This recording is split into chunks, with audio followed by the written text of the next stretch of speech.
የፈጀውን ያህል ሊፈጅ ይችላል። ምንም ያክልም ሊያደርግም ይችላል። ግን ማኑኝ አንድ ቀን እጅ ላይ ትወርቃላችሁ።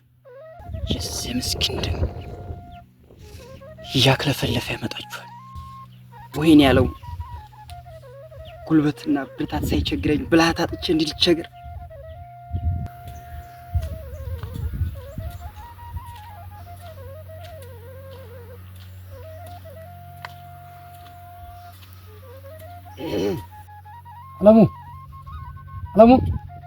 አለሙ ደህና ረፈርክ አርከኝ።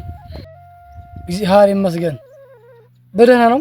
ተው እንጂ አርከኝ፣ የምታውቀውን ነገር እየደጋገምክ አትጠይቀኝ።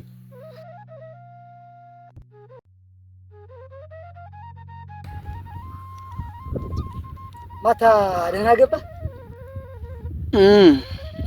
ደህና ገባሁ፣ ግን ማርፈጃህን ጠፋህ። ትናንት ያወጋነውን ጉዳይ ላጣራህ ነበረ እናሳ አረ ምን አገኘህ? በዛም ተጨባጭ ነገር እንኳን የለም፣ ግን ትንሽ ፍንጭ ሳናገኝ አንቀርም። ማለት ንጉሥ ያርፈነፈርኸውሳ? አርከ አንተ ደግሞ ችግር አለብህ። ትንሽ ጭምጭምታ ሳላገኝ አልቀርም። አረ ምን እንጠብቃለን? አርከኝ ወደ ነገሩ እንደሚሆን አድርገው። ወይም አርከኝ ሳካን በል፣ በችኮላ የሚሆን ነገር አይደለም። ተው እንጂ አርከኝ፣ እቺን ቀን ስጠብቅ ስንቱን ስቃይ እንደቻልኩት እያወቅኸው ወንድሜን ከማጣቴ በላይ እኮ የወንድሜን ደም አለመመለሴ አንገቴን ደፍቼ እንድኖር አስገድዶኛል። ተው እንጂ አርከኝ፣ አንተም እንደሌላው ተረጋጋ ትለኛለህ። ተው አልዘንብህ። ተረጋጋ እንጂ አርከኝ። እኔ እኮ ቸኮለን ነገር እንዳናበላሽ ነው እንጂማ ወንድም ስለኔም ወንድም ያርል የሚዜ ጥቃት የኔም ጥቃት አይደል? ይሁና ይቅር በለኝ አርከኝ። መቼም ከወሬ ያለውን እሳት ታውቀዋለህ።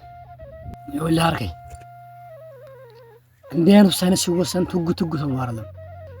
አንተ ወር ውስጥ ያለው እሳት እኔ ወሬም ውስጥ አለ። ይሁን እንግዲህ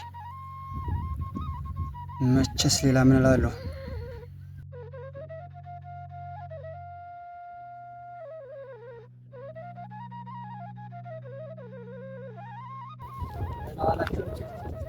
ደህና ዋላችሁ አባ ሞላ? ይመስገነው። እየተረጋጋህ ነው አለሙዬ? የሞተ ተጎዳ እንጂ እኔማ ምን አይዞህ አርከኝ፣ በዚህች ሰሞን የደፈረው ሰው ይጠራል። አይ ሳታረፍዱ አቀሩ ልጄ። ምን አለሙዬ? የገደለው ባልሽ የሞተ ወንድምሽ ሳይሆንብን አይቀርም። እንዴት? እንግዲህ ቀየው እንደሚያወራው ከሆነ ወንድምህን የገደለ ያክስትህ ባል መንገሻ ነው። ምን?